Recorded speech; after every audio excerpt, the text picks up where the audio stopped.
నమస్తే. హిందీలో మహిళ, స్త్రీ అనేటువంటి పదాలు హిందీలో ఉన్నాయి, తెలుగులో ఉన్నాయి, సంస్కృతంలో ఉన్నాయి. కానీ ఒక విదేశీ భావజాలము, విదేశీ పదం ఏదైతే ఉందో ఔరత్ అనే పదము ఈ దేశం పైన జిహాదీ దండయాత్రల కారణం చేత అక్కడి నుంచి వచ్చిన వాళ్ళు ఇక్కడ ఉండే స్త్రీలను అవమానపరిచే విధంగా ఔరత్ అనే పదాన్ని సృష్టించడం జరిగింది.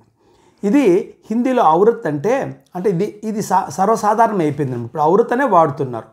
అర్థం ఏమరా అంటే ఔరత్ అంటే గుప్తాంగము అనే అర్థం. ఇది అరబిక్ పదానికి ఔరాహ్కి సమానమైన పదం అన్నమాట. కాబట్టి ఇంత అవమానకరమైన పదాన్ని, ఔరత్ అనే పదాన్ని పుస్తకాలన్నింటిలో కూడా అదే వాడుతున్నారు. తెలుగు రాష్ట్రాల్లో కానీ, తర్వాత ఉత్తర భారతదేశంలో కూడా హిందీ ప్రభావ ప్రాంతాల్లో కూడా అదే ఉంది ఔరత్.